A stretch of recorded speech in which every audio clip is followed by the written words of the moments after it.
Sudah kumpul semuanya? Ya, saya rindu ya kita saksikan video singkat berikut ini. Lalu coba diskusi apa yang Anda bisa belajar dari video ini. Karena video ini unik dan menarik ya. Saya tolong tayangkan. All right, now here's how this works. It's called the Golden Rule game. Do you know what the Golden Rule is? Treat others the way you want to be treated. Give her a big hand clap, that's awesome. You call me an idiot, I'm gonna try to stop you. You can make fun of my high forehead, my pointy nose, my ugly clothes, what are those? Whatever you want, okay? My whole goal is to stop you. Don't let me stop you. If I stop you, I win. You be mean. Don't let me stop you. You keep being mean, do you understand? You're not gonna hurt my feelings. I wrote a best-selling book on resilience, I'm good. On the count of three, everyone say action. 1, 2, 3. Stupid idiot. What'd you call me? An idiot. You better back I off. said you're an idiot. Do you hear what he's saying? You're Four Eyes, what are you doing? Oh, no, you didn't. I'm not an idiot, and I can't help but wear my glasses. You're hurting my feelings. Well, too bad, you smell like roadkill. I do not smell like, I will windmill kick your face. You got a forehead like Peyton Manning. Oh, shut up! Shut up! I hate all of you. You better stop it. I'm serious. I know karate, I'll break every bone in your body. I'll break every bone in your body. I hate you. I hate you more. I hate you most. You're an idiot. Stupid idiot. No one cares about you. Stop it. Yes, they do. I'm cool. No, they don't. You're not cool at all. Just leave. Leave. No. Idiot.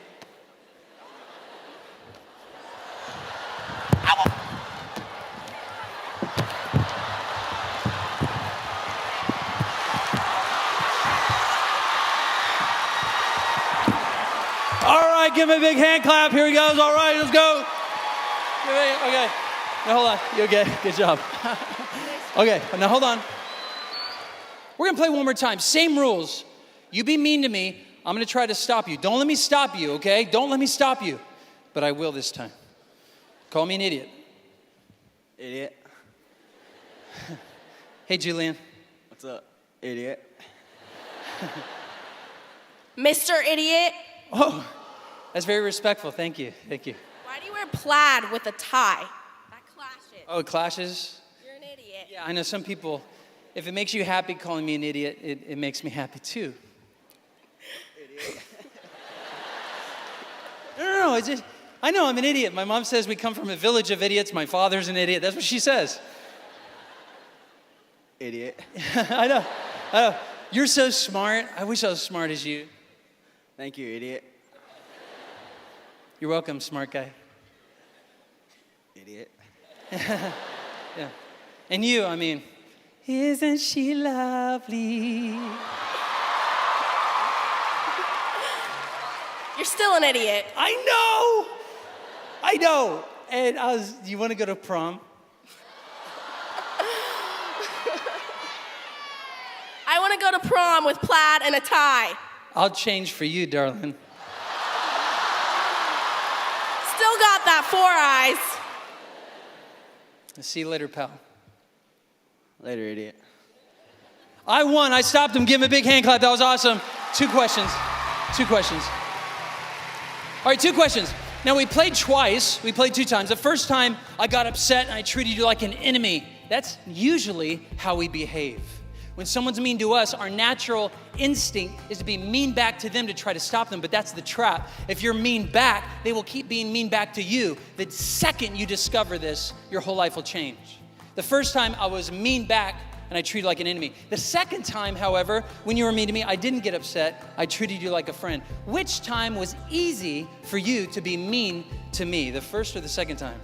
When you're vulnerable, upset. Yeah, when I was getting upset. So the first time, right? Why was it easy to be mean to me the first time? Because you were being mean back, so it made me get more and more. Yeah. Right, and that's what happens. Even if someone's online and they're like, ooh, your face is ugly, you should filter your face off. And you're like, oh no, you didn't. You don't have to follow my feed, you negative face emoticon send. If you're mean back, they'll be mean back to you. That's the law of reciprocity. This is what leaders have to break out of if they're going to be successful leaders. Which time would you be more likely to leave me alone and be friendly? The first or the second time?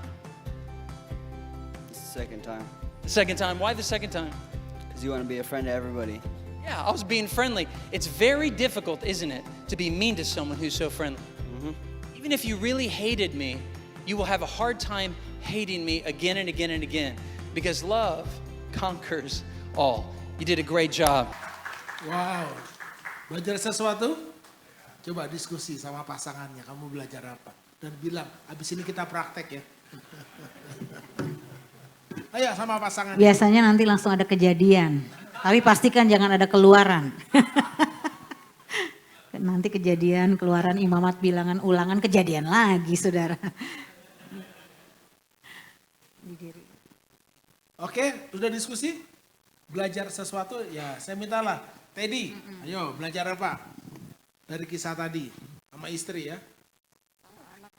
Silakan Ted, langsung aja. Ya, saya kalau ngomong gampang kepancing sebenarnya sih. Jadi saya dari sejak awal tuh sebenarnya udah banyak ditegur secara pribadi sih. Tadi saya datang ke istri, saya minta maaf, saya bilang nanti dia bilang beres dari sini kita mesti ngobrol banyak. Healthy marriage? Fokus, ubah, Pasangan. respon. Oh bukan ya. Bukan fokus ubah pasangan, fokus ubah. Tunjuk satu orang Ted, siapa Ted? Chandra Maya. Silakan. Belajar apa dari film tadi? Iya, sebetulnya ketika kita makin keras gitu ya, makin kasar, makin tajam, justru itu akan balik lagi ngelukain sayanya lagi gitu. Karena akan jadi kayak cermin lah gitu, mantul ke sayanya lagi. Respon yang benarnya jadi gimana? Justru ya apa yang saya pengen alami, ya itu sebetulnya itu harus saya lakukan kepada pasangan gitu. Kalau pengen adem ya harus adem. Gitu. Beri tepuk tangan dong ya. Nah oke ya, buat saya dan istri adalah gini, Anda dan kita harus mengenali, katakan dulu mengenali. Mengenali. Kapan atau di momen keadaan apa membuat kita seringkali kan emosi ya.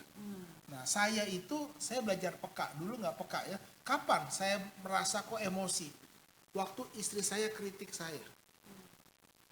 Padahal dia nggak bermaksud kritik kan. Ya istilahnya kasih masukan atau curhat. Dia curhat nih. Tapi kok herannya gini, saya merasa diserang ya. Saya merasa dipojokkan ya. Ngalamin gitu nggak bapak-bapak? Rasa dituntut. Nah pertanyaannya kenapa saya marah? Nah itu dia. Dia suka ngomong sama saya, kayak selalu saya di mata kamu kurang terus katanya. Ya, nah saya ini nanti kita belajar lah. Jangan biarkan amarah meledak. Sesi lain sih sebenarnya ya. Tapi saya belajar mengenali. Ya mengenali, menerima baru apa? Menyesuaikan. Jadi waktu istri saya curhat, apapun bentuknya dia ngomong. Dan saya merasa diserang, ingat baik-baik. Merasa diserang. Saya mesti menang di dalam baru menang di luar. Nah responnya yang penting respon. Coba belajar ngomong gini. Para suami ya, yang kamu ngomong itu benar. Ada benernya. Kelarnya cepet gak drama Korea. Coba fokus ubah. Ya kan, kamu bodoh. Ya betul ya, kamu ngomong benar, saya bodoh. Cepet kan. Nah itu respon dirubah. Kenapa? Kita balas kejahatan dengan kebaikan, caci maki dengan berkat. Karena untuk itulah kamu dipanggil memperoleh berkat. Jadi waktu respon kita benar, kita terima berkat. Amin. Jadi mari, healthy marriage. Fokus, ubah, respon. Pasangan, bukan ya? Respon. Beri kemuliaan bagi Tuhan. Ya, Yes. sesi kedua, ya, strong from home. Satu kata yang Anda dan saya harus sadari, yang paling iblis ingin rusak dan hancurkan dalam hidup manusia. Satu kata itu apa? Ayo silakan. Yang bisa jawab dapat hadiah, bisa bawa pulang meja ini ke rumah Anda. Satu kata apa? Keluarga, apalagi? Ya betul. Ya, hubungan, terima kasih. Ya, dosa merusak hubungan. Ingat baik-baik, semua yang putus bermasalah. Listrik putus, masalah. Internet putus, masalah. Air putus, kenapa hidup ada penuh masalah? Karena Anda putus hubungan dengan Allah. Dosa merusak hubungan. Yang harus pulih pertama kali, sebelum keuangan kita pulih, sebelum pernikahan pulih, sebelum kerohanian kita pulih, bahkan sebelum kesehatan kita pulih adalah hubungan. Dan dasar dari hubungan itu dibangun di mana? Hubungan itu dibangun di mana? Di rumah. Next ya. Oke, ini tema tahun ini. Strong from home.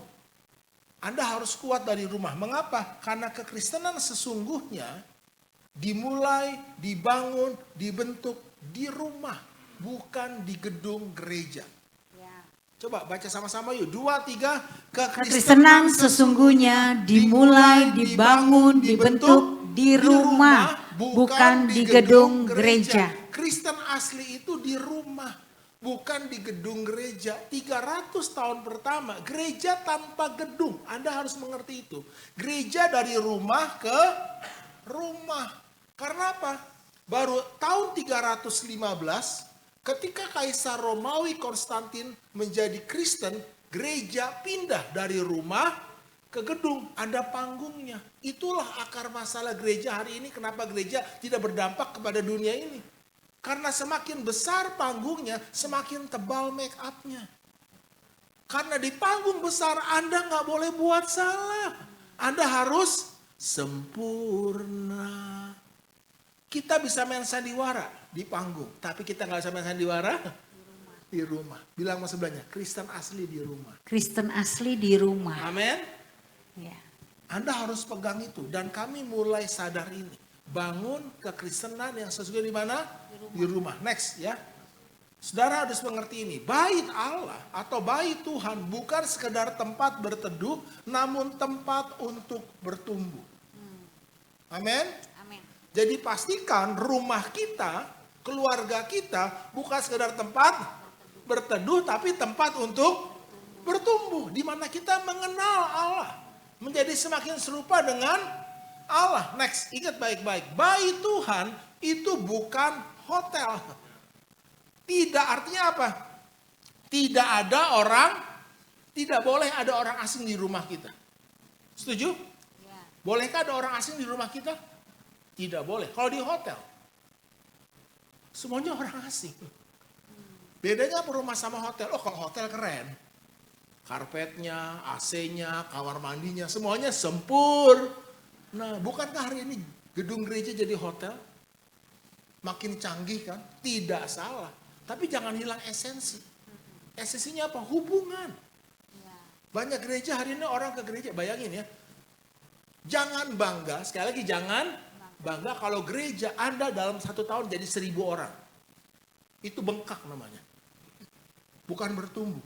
Karena Alkitab berkata demikian, amanat agungnya. Beranak cuculah, baru apa? Bertambah banyak. Hari ini gereja bertambah banyak tanpa proses beranak cucu. Yang dijual apa? Program, panggung, gedung, kenyamanan. Tapi Anda harus ingat baik-baik. Gereja itu rumah Tuhan. Saling kenal. Tidak boleh ada orang asing. Sekarang kan semua orang asing. Yang penting ketemu di gereja hari Minggu semuanya manis-manis. Aslinya kan kita nggak tahu. Setuju? Kami pun bertobat. Ya, tidak salah dengan gedung yang bagus, tidak salah kita menikmati semua ini, tapi ini bukan esensinya. Kekristenan sejati di rumah. Beri kemuliaan bagi Tuhan. Next. Amin. Karena itu next ya. Anda harus next tolong. Anda harus kembali ke rumah. Ke rumah. Harus. Jangan terlalu sibuk di gedung gereja. Ngapain? Bangun acara. Nggak salah, tapi bukan situ esensinya. Saya bertobat, kami semua bertobat. Gereja kami hari ini hanya hari Minggu jam 9 pagi, habis itu selesai. Nggak ada ibadah tengah minggu, nggak ada. Tapi semua kembali ke rumah. Kami bangun harian. Kristen itu daily basis, bukan weekly, bukan event. Nah, kita memang harus berterima kasih. Karena itu, katakan yuk kembali ke rumah. Kembali ke rumah. Lalu kembali ke rumah ngapain? Next, ya baca sama-sama apa? Bangun percakapan. Ya, saudara, apa yang hilang di dalam rumah, saudara? Kita melihat bahwa di dalam rumah itu terjadi yang namanya satu hal, yaitu missing. Yang membuat kita bisa terjadi disfungsional, makanya banyak anak dia tidak bisa bertumbuh sehat. Kenapa? Karena papa mamanya disfungsi, tidak berfungsi. Ya, tidak kembali ke esensi tapi selalu buat sensasi. Ya, selalu tertarik dengan aksesoris, barang baru, benda-benda baru dibeli, mainan baru dibeli. Ya, semua yang menyenangkan, yang membuat nyaman dibeli, tapi hubungan gak dibangun. Itu terjadi missing. Ya, saudara, makanya di dalam rumah itu yang missing adalah bangun percakapan, betul? Hari-hari ini rumah tuh garing, saudara. Kita bisa di satu tempat ya yang namanya family room, tapi dengan satu masing-masing pegang handphone aja, satu TikTok, satu IG, satu YouTube, satu Facebook udah bubar. Ya, makanya yang dekat jadi jauh, yang jauh jadi dekat. Kita berkoneksinya selalu dengan yang namanya HP. HP ini bisa jadi ya akar masalah dalam pernikahan kita. Betul tidak? Nggak jauh-jauh dari handphone kita ini timbul berbagai macam akar masalah yang merenggangkan hubungan kita, yang membuat kita tidak bisa lagi deep talk, yang membuat kita akhirnya kehilangan waktu sampai mau tidur pun masih pegang HP, nggak ada waktu ngobrol. Ngelihat anak kita juga pegang HP, diajak ngobrol juga no way, betul? Bahkan kalau kita video call yang kelihatan cuma rambutnya. Ya, saya ngomong karena saya ngalamin, saudara. Apalagi saya satu kali lagi kumpul keluarga nih, namanya kebiasaan, betul nggak? Saya kan pegang HP, tiba-tiba saya ngomong gini, taruh tuh handphone, wih. Dari situ saya harus belajar berespon. Benar. Ya, jadi missing, saudara. Bilang sama-sama missing. Missing. Ya, next kita lihat ya. Bahkan ya kalau kita lihat di rumah itu menjadi seperti juga kumpulan orang asing. Ya, kita jadi asing. Makanya banyak istri bilang begini, Bu Sandy, saya nikah kayak gak nikah, Bu. Saya apa-apa berjuang sendiri. Saya putuskan sendiri. Saya kerja sendiri, saya nafkahi sendiri. Ya, bahkan suami saya nebeng hidup sama saya. Berapa banyak istri-istri yang merasa berjuang sendiri. Suami gak mau tahu. Ya, bahkan mereka merasa sebagai suami cari uang. Hanya mensupport uang. Tapi mereka tidak tahu mengenali perasaan istrinya. Kenapa? Missing komunikasi. Kalau udah missing komunikasi, bagaimana kita tahu apa pikiran pasangan kita, apa perasaan pasangan kita, apa pikiran dan perasaan anak-anak kita. Kita jadi blank, kita jadi apa yang namanya koslet, bukan connect. Rumah kita, keluarga kita jadi horror karena orang-orangnya error. Sadar gak kita suka error? Saya banyak kali sadar saya tuh suka error, saudara. Ya, bahkan sometimes di dalam kita bisa melakukan pelayanan, kita bisa lupa Tuhan loh, dengan kesibukan kita. Makanya saya bersyukur setiap pagi kami bangun ya mezbah bersama tubuh Kristus. 55 kota, 14 negara berkumpul jam 4, jam 5. Kita makan mana dari sorga. Kenapa? Karena saya sadar kalau enggak saya error. Saya enggak bisa mengandalkan ya kekuatan pribadi bertumbuh sendiri, yang namanya bertumbuh harus bersama. Kata pasanganmu bilang, kita harus bertumbuh bersama, sayang. Benar ya? Makanya ya kalau saya sih belajar untuk mengubah ya kata-kata berubah dengan bertumbuh. Kenapa? Kalau kita berubah dong, jatuhnya lebih menuntut nggak? Berubah dong. Tapi kalau kita ganti, yuk kita bertumbuh bersama. Ya itu beda, saudara. Makanya dalam percakapan itu terjadi banyak hal yang kita bisa bongkar, yaitu kotak tersembunyi yang selama ini tersimpan, yang seringkali nggak ada waktu kita bisa utarakan, dan seringkali itu menjadi beban mental, bisa membuat kita burn out karena kita akhirnya udah capek, karena komunikasi kita akhirnya garing, selalu mentok dan tidak menyelesaikan masalah, malah semakin berantem. Saya makin error, dia makin error, pernikahan kita akhirnya error, dan itu nyamber juga hubungannya nanti ke anak-anak kita. Ya hati-hati, saudara, ini yang namanya musuh, enemy, ya musuh dalam selimut. Itu ada di dalam semuanya. Handphone kita ini bisa jadi pemicu kerenggangan kita. Jadi kita terjadi yang namanya missing.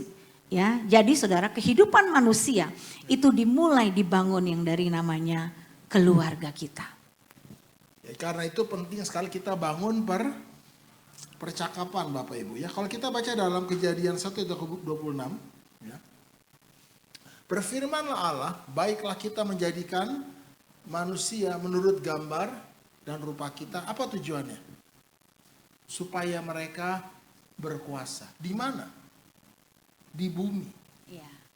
bukan di sorga. Jadi Tuhan tidak pernah menciptakan manusia untuk tinggal di sorga. Itu bukan ide dan rencana Tuhan. Itu ide dan rencana pikiran agama. Agama bicara bagaimana mati bisa masuk sorga. Tapi kekristenan bicara bagaimana kita hidup di bumi seperti di surga. Karena itu yang menarik demikian Bapak Ibu. Berfirmanlah Allah. Baiklah kita. Ketika Tuhan menciptakan langit bumi ini, Tuhan hanya berfirman, jadilah terang. Maka terang pun jadi. Jadilah bulan bintang, maka bulan bintang pun jadi. Tetapi ketika Tuhan menciptakan manusia, Tuhan ngomong apa? Baiklah kita. Tuhan bercakap-cakap dengan dirinya sendiri. Karena itu kita harus sadar ya, next, bahwa kehidupan manusia dimulai, dibangun, dibentuk lewat percakapan. Yang pertama kali hilang sebelum pernikahan itu hilang. Yang pertama kali hilang sebelum keluarga itu hilang adalah percakapan. Dan yang hilang dalam gereja Tuhan dari zaman bukan kebaktiannya. Kebaktiannya tambah bagus. Bukan lagu-lagunya. Lagu-lagunya tambah keren. Zaman kita dulu masih remaja, lagu rohani kan 3 kunci cukup, betul nggak? C, G, F. Hari ini harinya Tuhan. Hei, dalam nama Yesus. Dalam gaspol, betul? Nggak perlu intro, nggak perlu latihan. On the spot. Tapi lawatan luar biasa. Hari ini gereja gedungnya bagus, canggih. Yang hilang apa? Kuasanya. Kenapa kuasanya hilang? Gak ada hubungan. Cuman khotbah satu arah. Wih, keren ya. Tapi yang membuat hidup kita berubah itu bukan khotbah, percakapan. Karena itu kembali lagi, percakapan harus kembali dalam pernikahan kita, dalam keluarga kita, dan dalam rumah Allah. Amin. Dan kita mulai hari ini fokus saudara, bangun percakapan diri yang benar, ya saudara, di dalam diri kita. Ya, katakan sama-sama, bangun percakapan yang membangun dalam diri saya. Ganti kata Anda dengan saya ya. Ulangi yuk, 2, 3. Bangun percakapan yang membangun dalam diri saya. Kalau dirimu saja sudah tidak dibangun, bagaimana kamu membangun pasanganmu? Karena percakapan yang terjadi dalam diri seringkali bukan membangun diri kita, melemahkan diri kita, mengutuki diri kita. Banyak dari kita yang tanpa sadar gambar dirinya rusak, identitas dirinya rusak. Kamu saja melihat diri kamu jelek, busuk, hina, miskin, ya, keras hati. Ya, kalau kamu sudah melihat diri kamu buruk, maka itu akan transfer. Kamu akan melihat juga pasangan kamu buruk. Apa yang kita lakukan kepada pasangan kita itu cerminan dari cara kita memperlakukan diri kita. Sebenarnya seperti itu. Jadi bagaimana cara kita membangun diri kita mulai jadi pengkhotbah yang terbaik buat diri kita.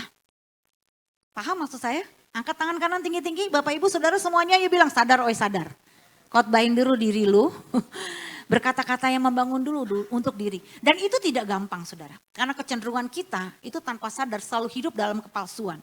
Sampai kita aja sama diri sendiri gak bisa jujur. Kau ditanya, ya kan apa kabar? Jawabnya apa? Luar biasa. Padahal jadi biasa-biasa juga gak apa-apa saudara. Kenapa kita harus selalu jadi luar biasa?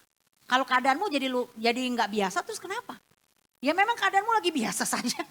Biarlah Tuhan yang jadi luar biasa. Makanya selalu jadi orang yang biasa aja. Hanya Tuhan yang luar. Tapi kita selalu ngomong oke, ya padahal lagi nggak oke. Ya kalau dulu suami saya bilang sama saya, sayang kamu perasaannya gimana, baik. Ya aku minta maaf ya, tadi aku nggak tepatin janji. Kita pernah tuh konflik, ya kita udah punya waktu untuk dating bersama. Ya saya udah ke salon tanpa dia tahu karena dia lagi rapat daerah BSD. Ya saya sekalian kerembat, mau dong ngeblow cantik supaya datingnya lebih indah, ya kan?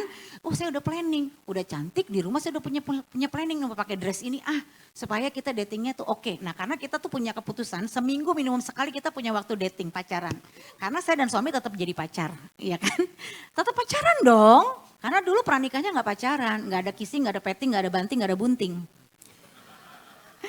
Ya, karena pernikahnya pegangan tangan enggak. Jadi ini masa pacaran setelah menikah justru kita menikmatin ya. Jadi saya tuh udah planning, tiba-tiba temannya dia yang dari luar kota itu datang di hari itu dan ikut meeting. Jadi dia telepon saya, sayang kalau menurut kamu gimana ya? Ini kan meetingnya jauh, saya tinggal di Bekasi waktu itu. Dia meeting kan di BSD, Serpong. Boleh nggak kita datingnya diganti besok? Karena teman saya udah datang, jadi besok saya nggak usah balik lagi ke BSD Serpong untuk meeting sama dia. Besok kita jalan aja, kalau perlu dari pagi itu seharian kita dating. Maksud suami saya kan juga lebih efektif kan. Nah cuman kan di sini kan udah siap. Akhirnya saya bilang, oh gitu ya sayang. Oke deh, enggak apa-apa. Oh enggak apa-apa sayang. Ya udah oke. Jadi saya boleh nih lanjutin meeting. Boleh sayang, aku paham kok. Nah lihat tuh sampai situ tuh ya. Udah. Mungkin dia feeling nih, nggak enak, dia telepon lagi. Sayang, aku putuskan aku pulang aja deh. Nggak apa-apa kok sayang, kalau kamu nggak bisa pergi sama aku, sekarang aku bisa pergi sama mobil papa. Mobil papa juga nggak ada yang pakai, aku udah siap, aku mau pergi sendiri. Nggak papanya tuh gitu ya. Tiba-tiba sayang tunggu aku pulang sekarang. Dia pulang, udah pergi tuh ya di mobil. Garing, gue lihat ke kiri mulu, kagak lihat ke dia. Tangan dipegang, biasa kan di mobil pegang-pegangan, ya kan? Bebas, suami istri mau pegang apa aja bebas kan? Saya mah di mobil bebas gitu kan, cuma berdua. Hari itu dipegang tangan, melengos, melengos. Nah, udah masuk restoran, ada melengos, masih di sini kesel. Tuh nggak papanya saya kayak gitu. Ya, munafik kan? Kenapa? Karena ada pembicaraan dalam diri saya tuh yang egonya tuh bener-bener tuh sulit dikendalikan gitu loh. Hanya karena faktor X yang menurut saya bagi lo gak penting, bagi gue penting. Lu sekali janji, lu jangan pernah ingkar janji sama gue. Ternyata tuh masih ada dasar pola pikir saya. Jangan coba-coba lo janji, lo bohong. Karena laki-laki dipegang dari omongannya. Sadap banget kesannya ya kan. Terdakwalah dia saudara ya. Wah saudara tuh. Memang istri saya macan ya, manis dan cantik, oke. Waduh, jadi munafiknya di mana? Di saya kan. Harusnya waktu dia bilang, are you okay? No okay, pulang sekarang. Harusnya kan gitu kan, beres nggak? Toh dia juga pasti akan pulang kan kalau saya bilang jangan, ya kan? Oke, tapi saya kan yang bikin masalah siapa? Munafiknya saya. Kenapa? Karena saya masih gengsi. Di dalam diri kita tuh masih banyak jaimnya, tau nggak? Sama suami sendiri aja jaim, sama istri sendiri jaim. Kita tuh masih apa ya, punya kepercayaan diri itu kayaknya kalau gue tampil nggak sempurna tuh nanti apa kata dia. Dusta, kita tuh masih suka apa ya, kebohongan yang menyenangkan. Tanpa sadar kita tuh banyak kebohongan. Sama diri kamu sendiri aja kamu bohong, ya kayak saya sama diri saya sendiri aja bohong. Kenapa saya nggak bilang ada apa-apa kalau kamu nggak pulang? Saya marah loh, saya kecewa loh, saya nggak suka. Emang salah kalau saya ngomong, sayang aku kecewa loh kalau kamu nggak pulang. Aku mau kita pergi sekarang, biar besok seharian buat saya itu udah nggak penting kalau besok. Buat saya sekarang. Dan sebenarnya dia juga nggak ada masalah kan besok balik lagi juga kan. Malah saya dari pagi bisa nemenin dia juga kan ke Serpong. Ya, karena dia juga sering kali meeting kan ditemenin saya. Kita kan kemana-mana selalu berdua. Jadi enjoy lagi dong besok. Ngerti nggak maksud saya? Tapi itulah karena saya tuh nggak bisa bangun pembicaraan diri yang to the point dengan baik-baik ya. Yang bener-bener tuh dewasa. Akhirnya tuh kepincut jadinya. Kepancing gitu loh. Coba deh saudara, ayo mulai bangun pembicaraan diri, membangun diri Anda dulu. Kalau Anda ada apa-apa bilang, saya ada apa-apa. Kalau Anda marah bilang. Makanya kita penting sekali membangun hubungan itu dengan kata asertif. Katakan asertif, bukan provokatif. Ya, nih saya dikasih seninya. Beda banget asertif dengan provokatif. Kalau asertif, sayang, aku merasa sedih banget deh. Kalau aku lagi ngomong sama kamu, kamu pegang handphone. Aku merasa dicuekin, merasa gak penting. Merasa, ya kamu gak anggap aku penting. Salah nggak aku ngomong begitu? Ya memang perasaan saya sedih. Saya kepengen diperhatiin. Saya butuh loh perhatian kamu sayang. Saya tuh pengen kalau kamu ngomong sama aku, kamu lihat mata aku. Ya, saya tuh senengnya ya kalau suami lagi ngomong sama saya ya. Suami saya tuh gini, iya sayang. Oh gitu ya. Terus digimanain sayang belakangnya? Ya digituin. Aduh adem langsung. Padahal suami saya nggak perlu jawab. Ya nanti terakhir saya peluk, saya taruh aja kepala di sini adem banget. Saya bahkan sering bilang sama dia, sayang kalau aku pegang tangan kamu hangat banget rasanya. Itu menjadi kesembuhan buat aku. Ya, tapi kalau provokatif gini, kamu nih ya memang dari dulu selalu begitu gak pernah berubah. Udah mulai ungkit panjang kali lebar saudara pokoknya. Dari Amerika ke bawah-bawah, ya dari masalah dulu, di Tegal diomongin lagi entah kapan gitu ya. Di Bandung waktu itu kita lagi liburan kemana, kamu inget gak? Aduh saudara, liar. Liar. Panjang kali lebar masalah yang gak selesai, kemana-mana anak sampai denger bingung. Hah? Ya makanya sering kali tuh ya kita menghadirkan bukan hadirat Tuhan di rumah, hadirat setan. Ya, suami jadi genderuwonya, istri jadi kuntilanaknya, anak jadi tuyul. Nah, kenapa? Karena kita tidak menghadirkan hadirat Tuhan, benar nggak? Iya kan? Karena pembicaraan kita dalam diri itu selalu soak, ibarat baterai itu udah habis deh, limitnya udah soak gitu saudara. Jadi kita yang soak tuh sebenarnya error tuh siapa sih? Diri kita sendiri. Kita nggak membangun diri kita. Kok kita nuntut pasangan kita bangun kita? Hokam gitu, gue gak bahagia nikah sama lu, gue tuh harusnya berharap kalau gue nikah sama lu gue bahagia. Ya lu itu aja lu udah salah ibaratnya kan. Kamu orang gak bahagia, terus kamu berharap pasangan kamu membahagiakanmu. Lah dia juga pengen menikah sama kamu bahagia kan. Lah dia juga gak bahagia. Ya orang gak bahagia menikah dengan orang gak bahagia, itu namanya error.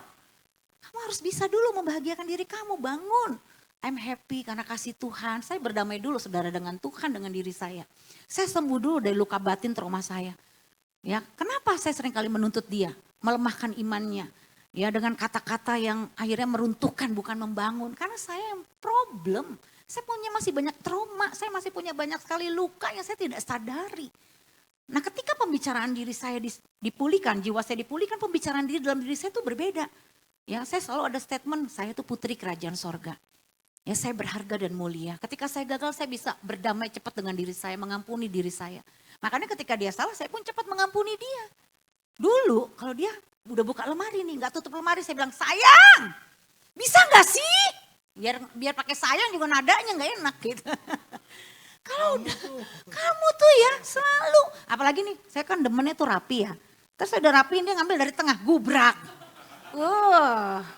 Terus naruh anduk di tempat tidur. Terus pulang dari rumah duka, main asal duduk.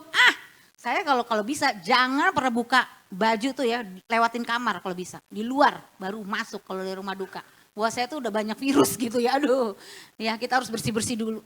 Ya. Nah banyaklah hal-hal yang kan nggak selalu banyak yang melemahkan gitu ya. Kejadian demi kejadian kan melemahkan. Tapi setelah saya berubah, sembuh, pulih. Ya dari semua hal-hal yang selalu nuntut karena di sini dasar suami nggak benar. Di sini ada pembicaraan yang gitu. Dia selalu ngulangin, dia selalu bikin gue capek. Dia sengaja tuh ngelakuin itu. Tuh mancing tuh. Nah akhirnya karena saya nyolot di hati pembicaraan dirinya, dia jadi kena sasarannya. Ya kalau kita baca kembali saudara di dalam firman Tuhan ya. Nih Mazmur 103 ayat 2. Yuk baca sama-sama yuk. 2, 3. Pujilah Tuhan hai jiwaku dan janganlah lupakan segala kebaikannya. Makanya cara kita bisa membangun ya percakapan diri yang benar terhadap diri kita. Kita harus ingat kebaikan Tuhan. Aku ada saat ini, semuanya karena kasih-Mu. Aku hidup hari ini, betul? Semua berkat kemurahan-Mu. Terima kasih Yesus, Engkau sangat baik, teramat baik bagiku. Ketika hati dan pikiran saya terfokus memuji Tuhan, maka ada titik yang namanya shifting, perubahan dalam cara saya berpikir. Betul nggak? Saya terjamah oleh kuasa Tuhan. Ya, saya menemukan hadirat Tuhan sebagai tempat kepuasan jiwa saya. Wah, adem banget, sejuk banget ya. Hangat banget. Saya menerima kasihnya. Keletihan saya kerja sepanjang hari yang tidak dihargai suami diisi oleh penghargaan dari Tuhan. Sehingga saya tidak mencari lagi pujian dari suami. Sehingga saya tidak mencari lagi pengakuan dari suami. Betul tidak? Di saat suami saya tidak memuji saya, tidak mengakui, atau bahkan maaf, ada suami-suami yang bahkan mencampakkan perbuatan baik istrinya. Saya sudah mengalami kepenuhan dari Tuhan. Dan itu membangun saya. Kamu tuh udah dikasihi. Ingat ya, kita melakukan sesuatu bukan karena supaya, tapi karena saya sudah dikasih. Makanya saya mengasihi suami saya. Itu ada ekspresi cermin dari apa yang saya katakan di hati saya. Ya, dan kita lihat saudara di Mazmur 139 ayat 14, ayo baca sama-sama. Aku bersyukur kepadamu oleh karena, ini penting, kejadianku dahsyat dan ajaib, ajaib apa yang kau buat dan jiwaku benar-benar menyadarinya. Jadi saya sadar, dahsyat aku di mata Tuhan. Dulu saya selalu bilang, sayang aku untung dapat kamu, tapi kamu buntung dapat aku. Ya, kenapa? Karena saya dapat barang ori, ibarat dia barang. Dia masih perjaka tulen, dia dapat saya barang KW, barang second. Ya kan? Jadi untung di saya, buntung di kamu. Tapi waktu saya menyembah Tuhan di pagi hari, saya ingat Tuhan ngomong gini, saya tidak suka ya kamu ngomong begitu sama Doni. Kamu tahu siapa kamu? Waduh saudara. Saya ditanya, kamu tahu siapa kamu? Saya nunduk. Dalam doa tuh saya seperti tertunduk. Tuhan angkat lagi dagu saya. Kamu tahu siapa kamu? Nunduk. Emang saya nggak ada identitas. Saya tuh nggak ada identitas diri, saudara. Saya tidak tahu siapa saya. Ya, tiba-tiba Tuhan ngomong, kamu tahu, kamu itu putriku, putri kerajaan sorga. Aku bapamu, aku mengasihimu, aku bangga sama kamu. Mulai besok kamu bilang sama dia beruntung menikah sama kamu. Wah, saudara, hari itu saya tertunduk, merasa diri busuk, merasa diri najis, merasa diri sampah, merasa diri sebenarnya nggak layak. Saya dipulihkan. Aku tahu kejadianku dahsyat dan ajaib, dan jiwaku benar-benar menyadarinya. Akhirnya saya bilang, Doni, waktu itu kan belum nikah. Mulai hari ini kamu harus tahu, saya untung menikah sama kamu. Tapi kamu juga untung menikah sama saya. Karena kamu menikah dengan putri kerajaan sorga. Wes, kebanggaan saya bukan karena diri saya. Kebanggaan saya karena Tuhan mengasihi saya. Tuhan menerima saya dan Tuhan tidak mengungkit-ungkit masa lalu saya. Nah di situ saya sadar, nah pemulihan yang terjadi di dalam jiwa dan hati kita terhadap gambar diri kita itu membuat hubungan kita tuh jadi dalam. Begitu kita sadar akan keadaan kita, kejadian kita tuh dahsyat di mata Tuhan, kita bisa mengalirkan ya respek, hormat kita. Kan istri itu susah banget nunduk, selalu nyeruduk, ya kan, selalu nanduk. Kenapa? Karena dia nggak berharga, merasa dirinya jelek, merasa dirinya tuh harus diginiin dulu baru aku bahagia. Harus dipuji dulu, harus diperhatikan dulu. Setelah saya tahu kejadian saya dahsyat dan ajaib di mata Tuhan, tanpa dia harus memuji saya pun saya tetap happy loh.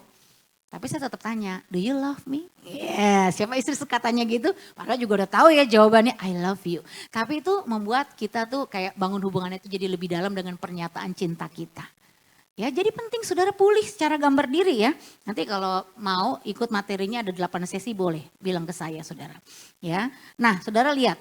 Ya di dalam Mika 7 ayat 8, ayo janganlah bersukacita atas aku, hai musuhku. Sekalipun, baca sama-sama, aku jatuh, aku akan bangun pula. Sekalipun aku duduk dalam gelap, Tuhan akan menjadi terangku. Jadi saya waktu dalam kegagalan saya sebagai istri, saya berkali-kali gagal. Sebagai ibu juga berkali-kali gagal.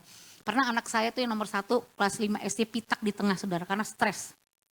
Ya, karena didikan saya secara itu masih punya problem emosi. Sampai dampaknya dia stres, depresi. Itu kepalanya bener-bener pitak saudara. Kenapa? Karena dia kecewa dapat nilai 9, dia maunya nilai 10. Ya, jadi dia menolak dirinya dapat nilai 9, dia harus 10. Perfeksionis saudara. Dan akhirnya ya itu saya sadari karena pola asuh, pola didik, saya minta maaf sama dia. Ya, saya banyak gagalnya kok. Sampai hari ini juga saya masih banyak gagalnya. Anda jangan lihat tadi dibilang Bu, indah banget ya, luar biasa banget ya. Enggak semua yang indah itu dari buruk. Ya, semua yang manis itu dari pahit, betul tidak? Kami bisa merasakan banyak permukaannya, banyak kepahitannya, banyak dukanya saudara. Ya enggak mulus perjalanannya. Hanya oleh kasih karunia Tuhan kami bisa ada sampai hari ini dan bertahan. Itu semua karena rencana Tuhan, karena kebaikan Tuhan saudara.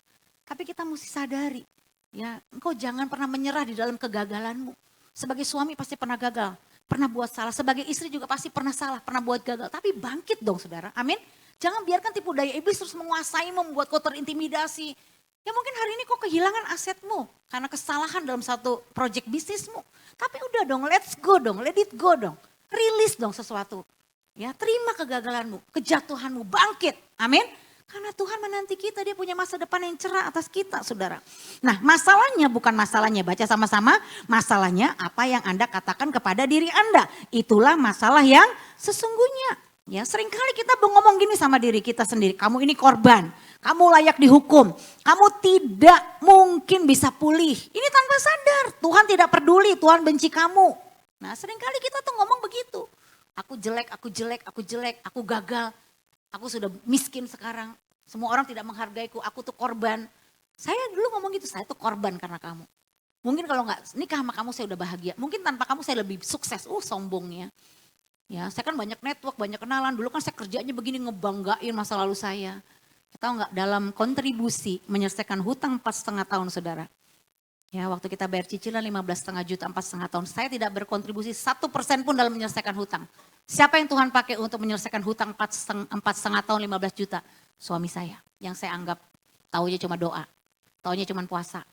Taunya cuma pelayanan, tapi Tuhan bisa pakai dia untuk melunasi semua hutang 4,5 tahun. Jangan pikir, oh Pak Doni, Bu Seni kan pendeta, ada yang transfer. Enggak ada yang transfer. Satu pun enggak ada yang transfer. Kita benar-benar terbuka jalan karena idenya Tuhan. Tuhan kasih ide lewat suami saya. Nah, karena kita bukan sesi bebas hutang, nanti one day ya gimana caranya bebas hutang. Tapi ide semua pikiran itu Tuhan kasih ke suami. Makanya jangan anggap remeh ya kalau orang beriman ya. Tuhan bela orang yang beriman. Ini saya otak strategis nih, otak konsep, otak planning. Malu saudara, nggak bisa buat 1% pun kontribusi. Lumpuh iman saya. Lumpuh, bahkan tubuh saya sakit saudara, lemes. Hamil lagi anak kedua. Tapi orang beriman, seperti suami saya yang saya rendahkan yang katanya tuh, mana Tuhan sudah sediakan. Mana Tuhan jamin masa depan. Tuhan buktikan imannya. Anda tahu ya, papa saya orang strategik bisnis, orang hebat. Orang pinter. UI itu beasiswa. Ya. Tapi meninggal nggak tinggalkan aset. Papi maminya orang beriman, pendeta tulen. Dari minus bahkan tuh perintisan di Tanjung Pandan saudara. Sampai waktu suami saya lahir tuh hampir maminya dan suami saya meninggal karena muntah darah. Kenapa? Karena pisaunya tuh waktu melahirkan nggak steril. Tapi mereka orang beriman. Papi maminya meninggal ninggalin aset saudara. Harta, jemaat yang sehat, yang bagus dan ketiga putra yang luar biasa. Jangan pernah remehkan orang beriman. Jangan pernah remehkan. Anda boleh pinter, berstrategi, konsep, planning.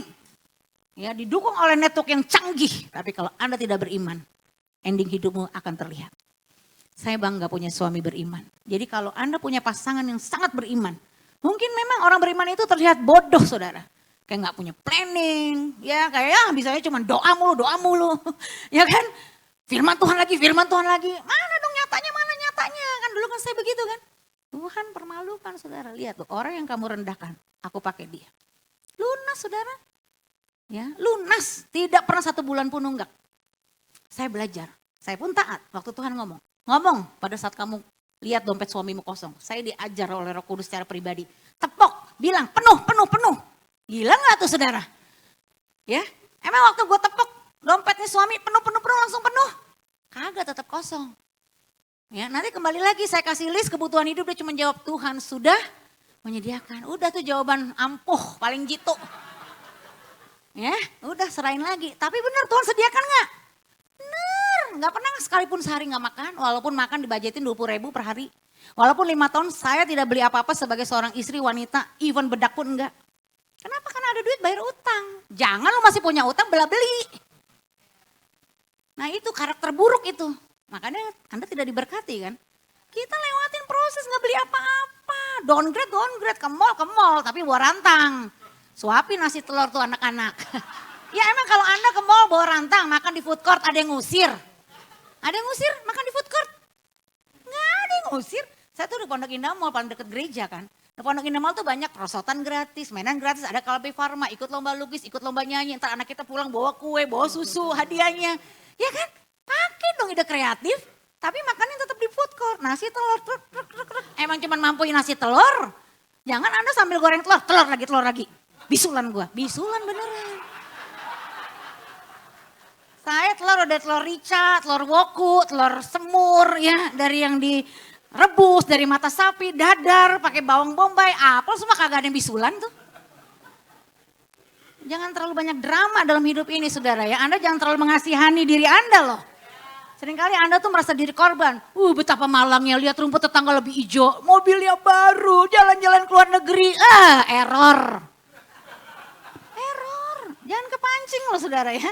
Apa pembicaraan dalam diri Anda? Itu yang seringkali mematikan hubungan dalam pernikahan Anda. Saya bertobat saudara. Sekali lagi waktu di mobil ada kejadian. Waktu saya seperti kayak Roh Kudus tuh tolehin saya. Bilang sama suamimu, kamu tuh Bapak Abraham. Kamu Sarah, ibu bagi banyak bangsa. Wah saya bilang, sayang. Kamu tuh Bapak Abraham sayang. Aku Sarah. Ya, ibu banyak bangsa. Kita Bapak dan Ibu bagi banyak bangsa. Di hati ada yang ngomong gini. Mimpi kali lo utang lo masih segunung. Ngomongin bangsa-bangsa. Ya memang waktu kita ngomong pembicaraan diri, membangun diri kita tuh dalam diri kita ada yang mencemooh kita. Mimpi kali lo Masa depan cerah dari mana? Bangsa-bangsa dari mana? Utang lo tuh. Bayar dulu. Ada lo yang mencemooh. Ya.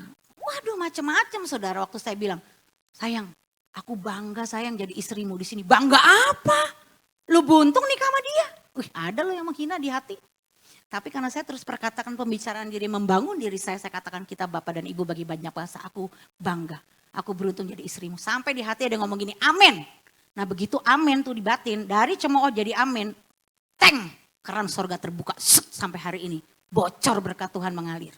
Dan kalau bilang berkat jangan bilang masalah uang ya. Jangan bilang cian aja, jangan bilang cuan, fulus, jangan. Nih saya banyak menerima berkat yang gak bisa dibayar dengan uang. Kami berdua setiap hari bisa bersama-sama, itu gak bisa dibayar dengan uang. Anda boleh banyak uang tapi belum tentu bisa berdua tiap hari kan. Saya uang gak sebanyak Anda tapi saya kemana-mana bisa berdua selalu. Sadap, gak bisa dibayar dengan uang loh. Jadi jangan ukur berkat dari yang Anda bisa beli dengan uang. Itu terlalu nista saudara di mata Tuhan. Ya benar terlalu buruk itu, nggak ada berkat itu bisa. Semakin berkat Tuhan dia semakin nggak bisa dibeli dengan uang. Justru yang bisa dibeli dengan uang itu mudah dunia biasa kasih. Benar nggak? Tapi berkat dari Tuhan nggak bisa dibeli dengan uang. Damai sejahtera sukacita. Dan saya lakukan dan benar di masa hutang. Kita keliling saudara malah. Ya, suami saya diundang tuh bener-bener tuh Tuhan kalau mau promosi ya. Bisa diundang ke Singapura, Malaysia, Perth, Melbourne. Ya kita berdua ke Amerika itu masa hutang. Ya, kita nggak cari-cari dulu. Suami saya kan dibimbing lewat jual CD dan sebagainya. Ya, siapa yang mau beli? Emang saya terkenal kayak Debbie Basir? Emang suami saya terkenal kayak Pastor Jeffrey Rahmat? Mana Anda kenal Doni Sandy di masa itu? Orang kami udah lari pelayanan lama saudara. Kita nggak perlu dikenal orang, tapi cukup jadi dikenal Tuhan. Kalau Anda dikenal Tuhan, Tuhan angkat hidup Anda. Saya nggak pusing orang mau kenal saya mau enggak. Saya nggak cari orang kenal saya buat IG konten semua bukan untuk dikenal orang. Saya ingin menanamkan satu value. Kita mau berdamai-berdamai aja, nyantai saudara. Bener, nggak akan cari lagi tuh namanya perkenanan, pencitraan, reputasi buat apa, capek. Ya, bangun pembicaraan dalam dirimu. Memang rasanya awal tuh kayak orang gila gitu saudara. Kayak biasa pakai jam tangan di kiri. Coba aja pindah ke kanan, gak nyaman saudara, gak nyaman. Ya tapi itu yang kita bangun akhirnya itu jadi satu ledakan rohani ya. Kalau rohani udah meledak hati-hati. Jiwa sembuh, tubuh sehat.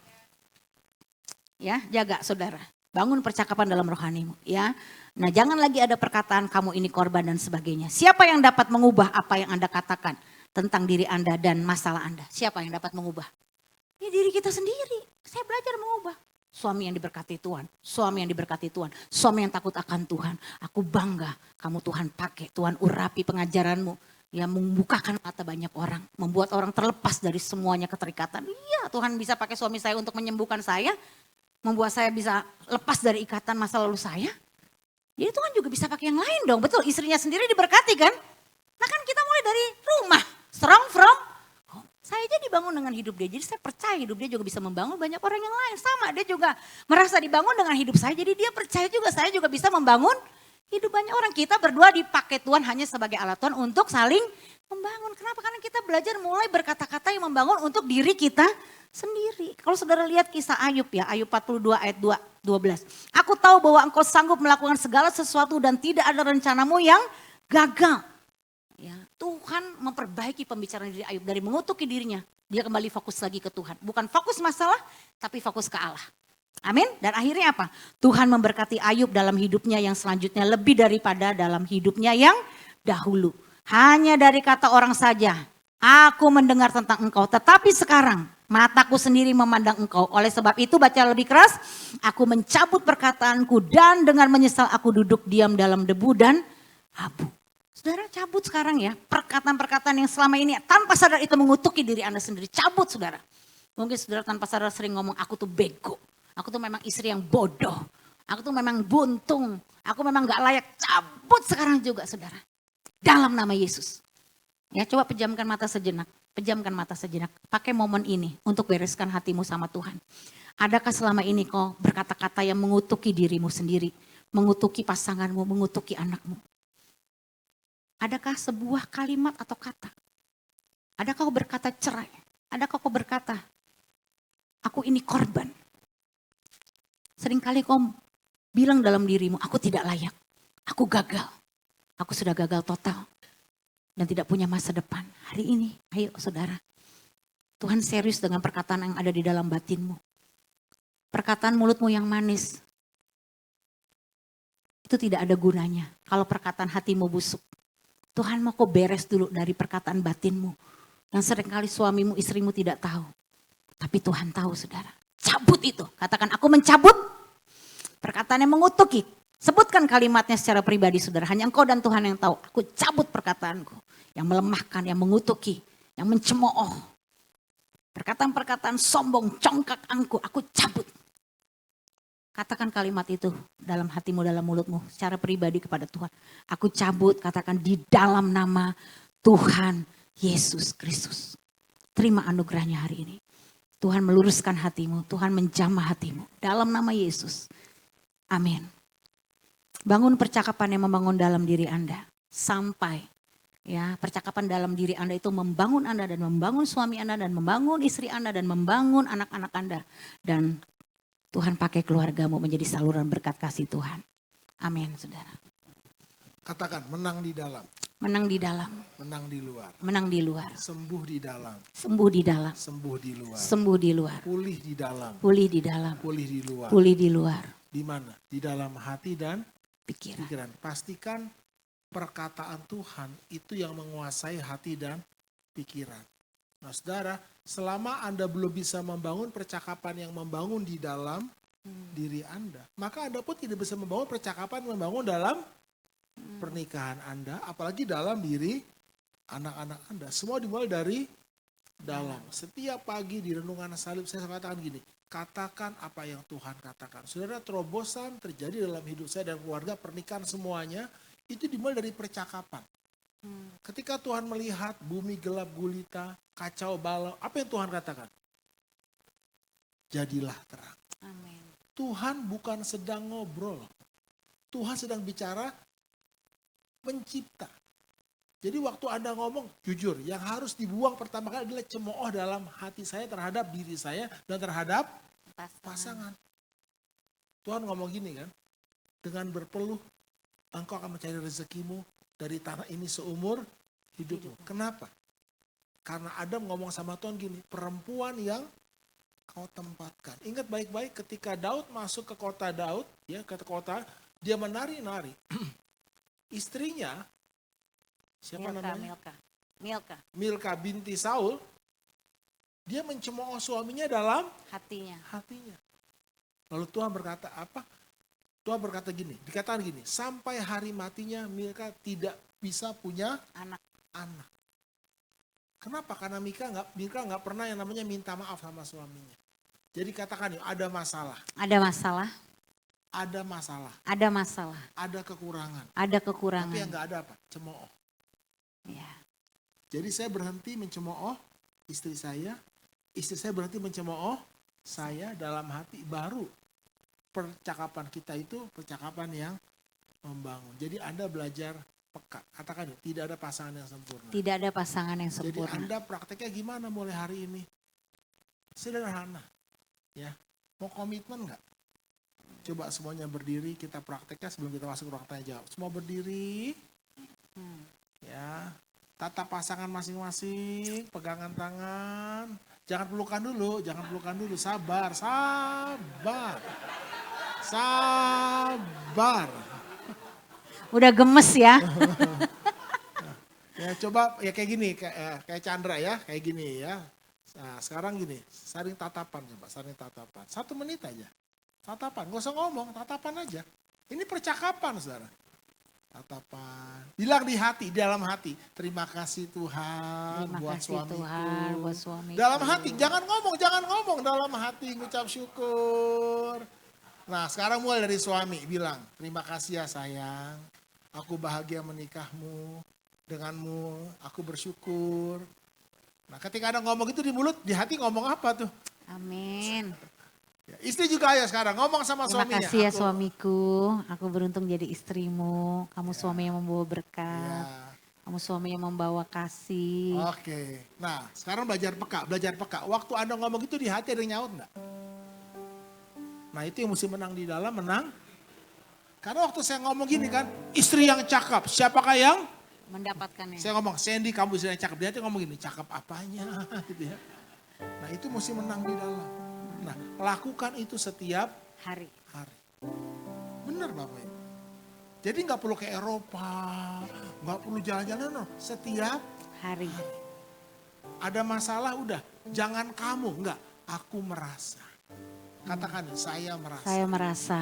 Karena ngomong saya merasa sedih, saya merasa kecewa, waktu kamu ngomong perasaan, bukan kamu tuh ya. Nah itu bangun Cakapan. percakapan. Dan saya percaya Bapak Ibu, ya teman-teman semua, Anda praktek aja. 1 menit setiap Hari. itu yang kami praktekkan. Kayak tadi pun misalnya ya di hotelnya Teddy, hotelnya di mana? Cottonwood. Tanya pegawainya. Begitu dia duluan masuk kan, begitu masuk saya tatap dia. Mbak, saya bilang, ini wanita cantik dari mana ya gitu ya. Langsung saya bangun percakapan. Jangan dipikir kok lebay. Saudara, jangan ngomong gini, pastor saya ini nggak biasa, saya ini kaku. Kalau marah nggak kaku. Kalau marah diekspresikan, tapi kalau cinta kok. Saya ini Cina Toto. Nggak ada menado-menadonya. Tompun itu pemberian lah, bukan menado ya. Papi mami saya tuh kaku. Saya nggak pernah lihat papi mami saya gandengan. Nah, lalu ketika saya bertobat, kami mengalami masalah, saya buat keputusan. Katakan udah keputusan. Buat keputusan. Keputusan menghasilkan kekuatan. Setuju? Jadi jangan tunggu kuat baru buat keputusan. Hari ini buat keputusan. Anda mau menikah berapa kali? Kok jangan ragu jawabnya. Enggak, saya mau tanya, Anda jujur ya, Anda mau nikah berapa kali? Ini yang terakhir kan? Cuman sekali nikah kan? Ya udah buat yang terbaik, amin. Amin. Jangan kasih alasan, saya akan buat pernikahan saya menjadi pernikahan yang paling indah. Karena cuma sekali. Emang ada pasangan yang sempurna? Keputusan yang perlu. Dan saya buat keputusan, saya mau bangun kemesraan dalam pernikahan. Saya nggak mau anak saya lihat kemesraan di drama Korea, di film Hollywood, apalagi drama Bollywood.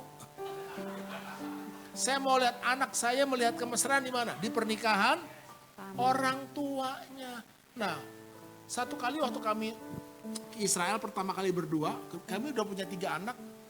Orang ngomong gini, saya pikir masih bulan madu, masih kayak orang pacaran. Itu yang benar. Udah nikah sekian puluh tahun kayak orang pacaran. Jangan masih pacaran kayak orang sudah nikah.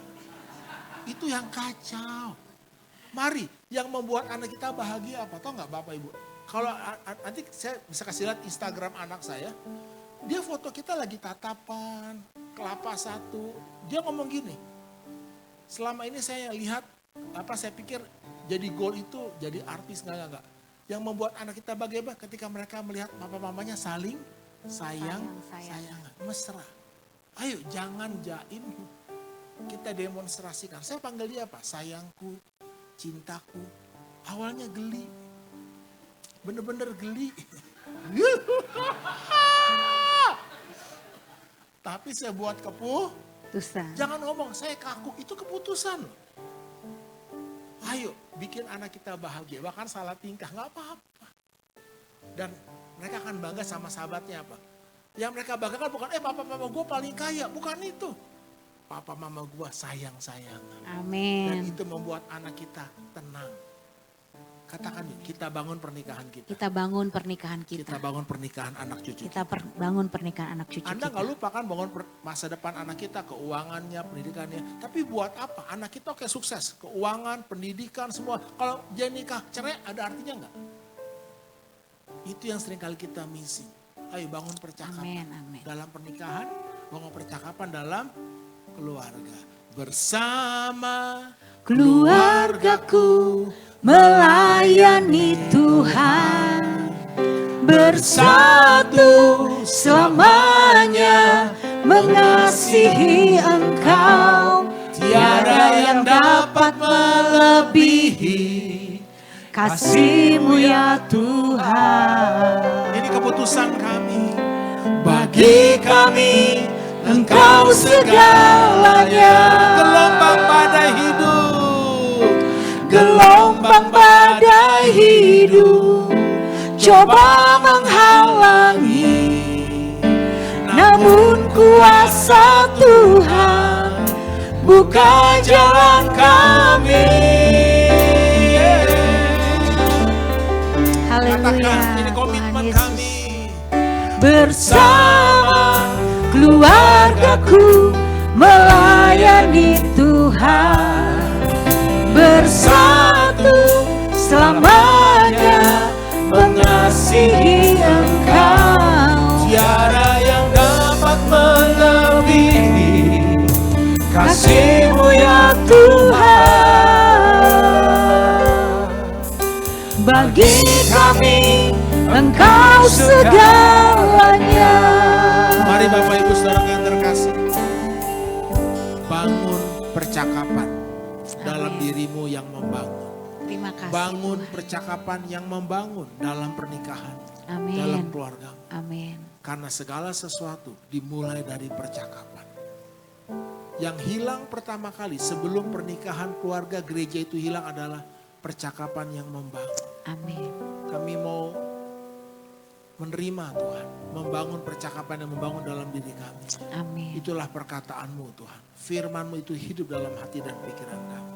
Katakan, aku terima firmanmu. Aku terima firman-Mu, Aku Tuhan. simpan dalam hati. Aku simpan dalam hati. Aku renungkan. Aku renungkan. Aku lakukan. Aku lakukan. Aku buang cemooh Aku buang cemooh di dalam hatiku dalam hatiku terhadap pasangan. terhadap Aku pasanganku. ganti Aku ganti dengan ucapan syukur. dengan ucapan syukur. Dalam nama Dalam Yesus. nama Tuhan Yesus. Katakan amin. Amin. Banget. Aku manggilnya Kak Sandy sama Kakak, Kak Doni iya, ya, kakak aja, biar iya. lebih akrab gitu ya. Iya. Mungkin di Slido udah ada belum pertanyaan-pertanyaan yang udah banyak mungkin ya? Sudah banyak? Udah banyak ya? Oke, nah sebelumnya kalau misalkan ada yang mau bertanya langsung itu lebih oke ya. Misalnya saya mau bertanya langsung jadi bisa langsung dijawab gitu. Ya. Langsung on the spot. Mungkin sebelum masuk ke Slido ada yang mau bertanya langsung nggak nih? Ya, dari sisi kanan ada nggak?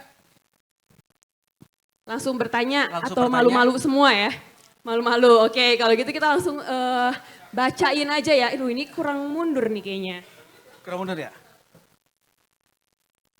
Oke, tadi keren banget sih ya, memang banyak banget nih pasangan-pasangan, para pernikahan tuh memang mengalami kayak begitu ya saya.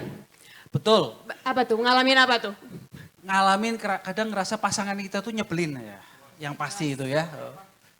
Pasangan kita Om. Pasangan kita. Oke. Menyebalkan itu, oh lucu itu ada menyebalkan kemarin ya. Pasangan saya lucu banget, artinya itu menyebalkan katanya. Tapi nggak boleh kayak gitu ya. Oke ini pertanyaan pertama aja langsung kita masuk ya. Saya udah usaha bersabar, remind, ajar bertahun-tahun. Dan jujur lelah sih, saya juga masih manusia yang ingin ada perubahan. Apa yang kurang atau belum saya lakukan supaya istri berubah? Waduh. Oke. Jadi ini seorang suami yang ingin istrinya berubah ya. Pasti yang ngisi suami nih. Ya. Ya, kembali lagi fokus, ubah, respon. Orang yang sabar, besar pengertiannya. Itu kata Amsal. Suami yang sabar, besar pengertiannya. Dan orang yang sabar, itu melebihi seorang pahlawan. Orang yang dapat menguasai dirinya, melebihi seorang yang merebut kota. Jadi kuncinya adalah, katakan, jadi suami yang sabar. Untuk jadi suami yang sabar, Anda perlu istri yang menjengkelkan. Karena kapan Anda bisa belajar sabar kalau tidak ada yang... Nah, jadi gini, yang diperbesar adalah pengertiannya. Nah, satu kali Igede Prama diundang Susilo Bambang Yudhoyono, Presiden Republik Indonesia pada waktu itu untuk kasih insight bicara di Istana Negara 15 menit. Dan dia memberi judul renungannya adalah Sekantong Tahi Sapi. Bayangkan, satu pagi ada tetangga Anda memberi Anda sekantong tahi sapi hangat di depan pintu rumah Anda. Kalau Anda punya pengalaman negatif masa lalu yang gak enak dengan tetangga Anda, apa yang Anda ngomong di hati Anda? Orang Betawi ngomong gini, lu jual, gua beli. Lu kasih gua sekantong tahi sapi hangat, gua kasih besok sekantong tahi gua yang hangat. Yang terjadi apa? Malah petaka kan, perang di Gaza. Bukan itu maksudnya, gak ada hubungan ya.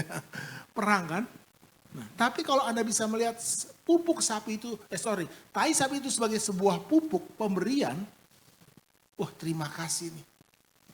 Ini baik buat saya. Buat pupuk mangga di belakang rumah. Anda kirim ucapan terima kasih per sekantong kue kan sama tetangga Anda kan. Terima kasih ya buat pupuknya, betul nggak? Jadi poinnya adalah Anda bisa melihat kelemahan istri Anda, kelemahan suami Anda sebagai pupuk atau Anda sebagai satu beban gitu. Nah yang diubah adalah sudut pandangnya. Paulus tidak melihat duri dalam dagingnya sebagai beban lagi kan. Ketika apa dia berjumpa dengan Tuhan. Makanya Ayub harus mengalami berjumpa dengan Tuhan. Ya ketika mamanya Sandy, papanya papanya selingkuh 14 tahun. Mama tuh sakit 14 tahun loh. Sabar banget ya. Mama tuh sakit banget awal-awalnya. Apa yang buat mama bisa sabar? Karena mama berjumpa dengan Tuhan. Tadi istri saya bilang harus berjumpa dengan Tuhan baru pembicaraan diri kita berubah. Ya, Tuhan ngomong gini, kamu tahu nggak ya kamu rasakan itu apa? Itu dosa anakku. Kamu baru nanggung dosa satu orang. Aku nanggung dosa seisi dunia. Yang kamu rasakan itu nggak sebanding dengan apa yang aku rasakan. Dan tiba-tiba mama tuh dapat kekuatan yang memang bukan dari dirinya. Ingat, mata Tuhan menjelajah ke seluruh muka bumi untuk melimpahkan kekuatannya kepada mereka yang sungguh-sungguh mencari Tuhan. Jadi untuk suami, untuk istri, kenapa Anda lelah? Kenapa Anda capek? Bukan karena masalah. Karena Anda nggak sungguh-sungguh mencari Tuhan. Ketika Anda berjumpa dengan Tuhan, mama tuh itu kekuatan dari Tuhan. Setuju? Katakan, saya perlu kekuatan dari Tuhan. Saya penuh kekuatan dari Waktu Tuhan. perkataan Tuhan itu bicara dalam hati kita. Nah ini memang proses, makanya siapa yang menulis ya kalau mau ikut aja doa pagi. Iya. Bener. Dan saya tambahkan ya, definisi sabarnya Bapak belum tentu sabar. Bisa jadi Bapak mendem. Mendem. Kalau Bapak sabar, buahnya kasih itu apa? Kasih, sabar. Dan kasih itu mengubahkan. Kalau Bapak mendem, istri Bapak sampai kapanpun nggak bisa berubah. Jadi sabar sama mendem itu beda ya? Beda. Kalau kasih nggak ada batasnya. Kasih sabar tuh nggak ada batasnya. Jadi kalau dia ungkitnya tadi udah bertahun-tahun loh, berarti dia bukan sabar. Dia mendem. Sabar ya, aku sabar. Tapi dia nyimpen. Kalau mendem sendiri sama nggak